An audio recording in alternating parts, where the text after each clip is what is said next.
Hello everyone and welcome to another video. Today I'm going to be sharing with you the top 10 fragrances that I regret purchasing. So in this list I'm going to tell you what fragrances I bought, and after I reveal the fragrance I'm going to tell you why I regret purchasing that particular fragrance or bottle. Now I believe this idea was started by Cody, goes by the YouTube handle DrakDoc. I believe it was either him or one of his subscribers who actually came up with this idea. So I'm not going to take credit for it. So credit is due where it's earned, and I'm just kind of going along with it. And I thought it was a pretty cool idea, so here I am sharing with you the 10 fragrances that I regret purchasing last year, and one on this list I actually purchased in 2012, I believe. So basically, the fragrances in this list are not necessarily bad fragrances. So if you own or use any of the fragrances on this list, please don't take offense to it. I'm not, saying that they're bad fragrances or anything. They just don't cater well to my personal taste, or there might be another, reason why I regret purchasing that particular bottle, and that's something that I'm going to be sharing with you as I reveal the fragrance. Also, even though I do regret purchasing these fragrances, I'm still happy to have them in my collection just because I am a collector and a reviewer. So I know that somewhere down the line they will eventually get used. I'm going to do a review on them, or I might just wear them for testing or whatever. So I don't sell off any bottles in my collection, and I know I get requests to sell bottles of which I do reviews on, and I don't give it a favorable review. Just want to let that be known that I don't plan or intend on selling any of these fragrances, despite the fact that I may not be crazy about them. So without further ado, these fragrances are not in any order. I really wouldn't know how to put these in any particular order, so we're just going to start off with number 10. So number 10 is a fragrance that I was at Macy's and I was smelling a bunch of fragrances, and then I went to Sephora and I was smelling a bunch of fragrances, and I must have smelled like 40-50 different fragrances. At this time I was experiencing nose or olfactory fatigue, and I remember going to like a little perfume kiosk type store, and the guy behind the counter was telling me about this one fragrance and how he just got it in, and it's only available overseas and it's rare, and and I usually don't give in to all that stuff. I don't believe in all that stuff. I think anything could be bought online for a reasonable price. But I remember smelling it in the store and actually thinking to myself, wow, this actually smells pretty good. And I bought it, and it wasn't until I think the next day when I gave it another smell, and right away I was like, oh, I know what this smells like. And the fragrance is by Dosis Cologne, and it's called Hombre de Oro. This fragrance is a copy of Paco Rabanne's 1 Million. I would say that the two are like 97-98% identical. They're very close to each other. So if you have 1 Million, this is definitely going to be a redundant purchase. But if you don't have 1 Million, you're looking for a cheaper alternative, and you can get your hands on Cuba Royal from the House of Cuba. I definitely recommend checking this one out. Very inexpensive fragrance. I think I paid like $25 for it. But still, I do have 1 Million and Cuba Royal, so this was an extremely redundant purchase. Number 10.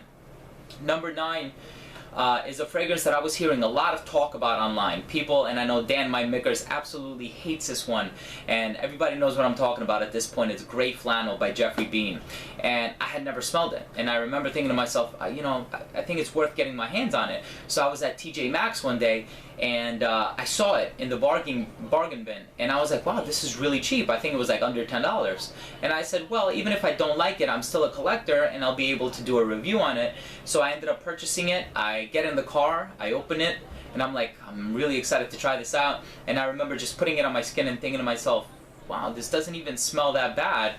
It wasn't until I got home when I realized that I bought the wrong one. And this one is by Geoffrey Beene, but this one is the Grey Flannel. So this is like a lighter, more aquatic version of Grey Flannel. So when I tried this, I was like, wow, this doesn't even smell that bad. It wasn't until I got home when I realized that I had bought the wrong bottle. So for that reason, I regret purchasing this fragrance. Still happy to have it in my collection though. Next fragrance on this list is a fragrance that I bought just because a very good friend of mine with whom I was friends in high school, all throughout high school, used to wear Curve. And I remember I saw flanker of Curve on the market, and I said, oh, I'm gonna buy this one because I actually really liked the smell of Curve at the time, so I said, let me buy this one, let me check it out, see what it's all about. I remember I bought it, took it home, I put it on, and I just did not like the smell at all. This is from the House of Liz Claiborne, but this is called Curve Kicks. So yeah, just something about this fragrance that just doesn't sit well on my skin. I just don't like the way that it smells. It's kind of sweet, but in a very unusual type of a way. I may get around to doing a review on it later, but I just can't even bring myself to wear it. I've had it for such a long time, and the bottle is still pretty full. Actually, I've had this for many years now. I didn't buy this last year, but in any case, old bottle in my collection. I don't like it. Curve Kicks from the House of Liz Claiborne. Okay, number 7 on my list is a fragrance that was also a bargain bin fragrance, just like Eau de Grey Flannel. And I remember I bought this fragrance because I was hearing a lot of talk about the flankers. There are a lot of flankers that get pretty positive reviews online, so I thought to myself, well, you know, the original must still be good in some way, even though it might not be as good as its flankers. I think it's still worth picking up. And I did, and I took it home and I wore it, and I was just really disappointed by it. And this is from the house of Perry Ellis. And this is the original 360 with the blue juice. I know there's 360 Red, which is supposed to be like a spicier version of Acqua di Gio, and then there is 360 White, I believe, which also gets pretty good reviews. And I just remember trying this, and it contains juniper berry, but like a very synthetic version of it, and it gives this fragrance this really sharp, almost bitter, astringent smell that I just don't like at all.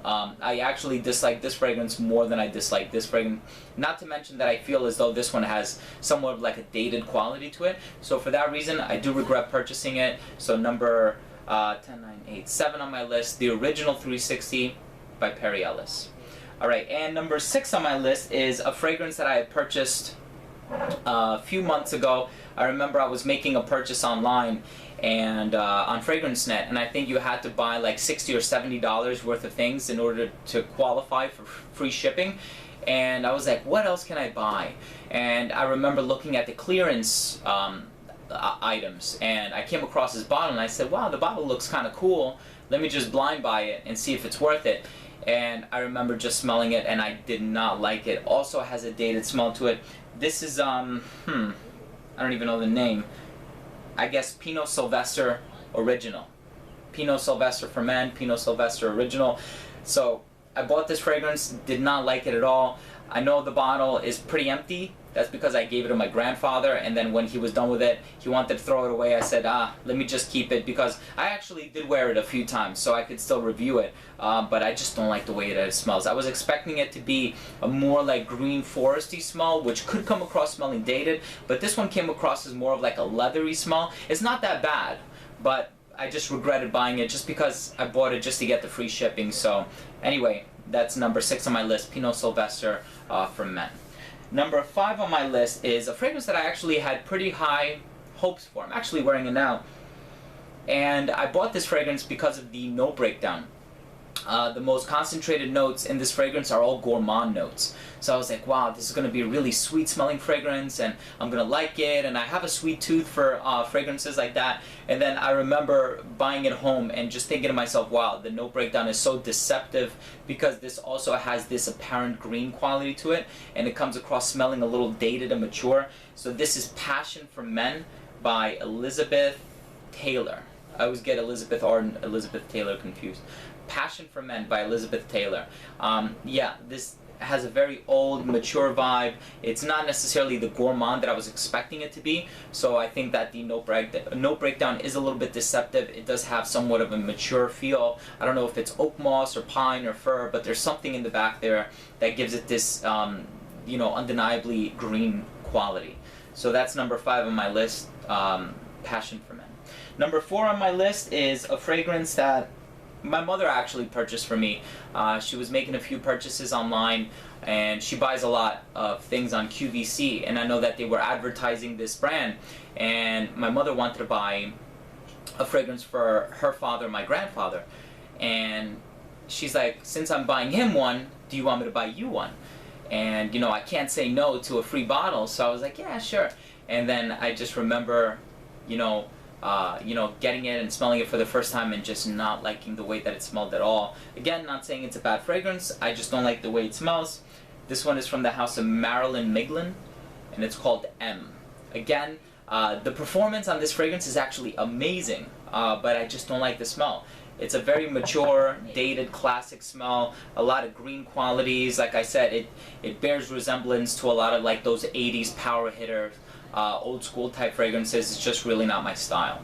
So that's number 4 on my list. Number 3 on my list is a fragrance that I was actually put onto by another reviewer, and this fragrance does not necessarily smell all that bad, but there is something about this fragrance that kind of rubs me the wrong way. This is another bargain bin fragrance. I actually found this in my local TJ Maxx, and this is from the house of Brook Brothers, and it's called Black Fleece Red, or 061 Red. Anyway, it's by Brook Brothers. It's called Black Fleece Red.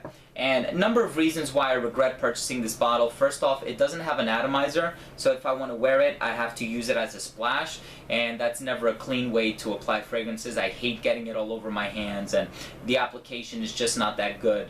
Not, you know, evenly distributed, I feel. And on top of that, this, to me, has like this buttery quality to it. To me, it actually smells like butter.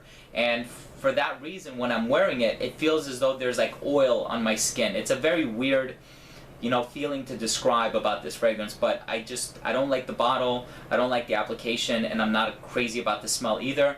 So number 3 on my list is Black Fleece Red by Brooks Brothers. Number 2 on my list is a fragrance that I bought off IndieScents.com. And I wanted to buy it because at that time I was really into like this avant-garde fragrance kick, so I wanted to buy a fragrance that really stood out and was different, and I ended up buying this one, as weird as the note breakdown sounds, because there are a lot of animalic notes like civet and castoreum and birch tar, and this fragrance is quite literally supposed to smell like a dead body. This is supposed to smell like a rotting corpse, and I bought it just to see how weird it was going to be, but also because it wasn't the most expensive fragrance. This is a 12 ml bottle, and this is from the house of Kirk, and it's called Revolution. I bought it just because, again, I was really into weird fragrances, and I had this thing for birch tar at the time, and I thought to myself, I really want to buy this fragrance, check it out, see what it's all about. Best way that I can describe the smell is it smells like a more animalic version of a Sharpie marker. So if you've ever smelled like a permanent marker, that's what this fragrance smells like, with a little like civet animalic quality added onto it. It has leather and birch tar and civet, and it's just not a wearable fragrance at all. So number 2 on my list from the house of Kirk, it's called Revolution. Now, number 1 on my list is a fragrance that I regret purchasing for a good reason, and when I show you what the fragrance is, it's going to catch a lot of people off guard, but I'm definitely going to explain myself for this one. So the number 1 fragrance that I regret purchasing is a fragrance from the house of Creed, and it's called Millésime Imperial. Now, I know what you're thinking. This is one of my favorite fragrances of all time, and it is one of my favorite fragrances of all time. I'm not denying that. When I first bought this fragrance, I fell in love with it right away, and to this day it's one of my favorites, right next to Aventus and Spice and Wood, and it actually made number 1 on my top summer fragrances for 2013 niche list. So why is it on this list? Well, basically, when I bought this fragrance, I don't necessarily regret buying the fragrance, I regret buying the bottle. What ended up happening is I called up the Creed boutique, and I just wanted to ask what time they were closing. So they told me 7 o'clock, and before I got off the phone, they were like, well, what fragrance are you interested in purchasing, just to see if we have it in stock? So I said, I'm interested in buying Millésime Imperial. He goes, yeah, we got it. So I hang up the phone, I get there around 6 o'clock with my girlfriend, and I walk in, and he's like, you're the guy who called about the Millésime Imperial, right? And I'm like, yes, I am. I'm interested in the 4-ounce bottle. I also told him on the phone that I was interested in the 4-ounce bottle. So I was sniffing around, we were talking for a while. He asks me, why do you want to buy it? I said, well, because I'm going to Florida and I want to buy a fragrance that I can wear every day, so that when I wear it in subsequent years, I'm reminded of the time when I was in Florida. He goes, oh, it's a great fragrance for that. But then he started talking to me about like TSA regulations and airline regulations, and how if you buy the 4-ounce, it's going to get confiscated. But I was like, oh, it doesn't matter. I'm not putting it in my carry-on anyway. And before he rang me up, I was smelling other fragrances, and he goes, so will it just be the Millésime Imperial, or did you want to pick up something else too? And I said, no, just the Millésime Imperial. and I said, I'm interested in the 4 ounce. He goes, all right, I'm actually going to give you the 2.5 ounce because you said you were traveling and blah, blah, blah, blah, blah. So in the end, despite the fact that I said I wanted the 4 ounce 3 times, he ended up selling me the 2.5 ounce, and I should have really put my foot down. I should have been a little bit more adamant about it. Who knows, maybe he sold out of the 4 ounce and he wanted to save face or something, but I just regret buying the bottle because now all my other creeds, with the exception of Royal English Leather and Spice and Wood, are in the 4 ounce bottles, and I have one 2.5 ounce and it sticks out like a sore thumb. So I love the smell, absolutely love the fragrance. I don't regret buying the fragrance, I regret buying the bottle. So that's it. These are the 10 fragrances that I regret purchasing. If you own or have tried any of these fragrances, please let me know what you think by leaving a comment down below. Also, this was all in good fun. You know, I'm not saying that any of these are bad or anything like that, so please don't take offense. But if you have any questions, comments, or concerns, please feel free to shoot me a message and I will try to get back to you as soon as possible. Don't forget to rate, comment, and subscribe. It would be greatly appreciated. And again, this has been Steven with another video from Red Lessons. Thanks for watching.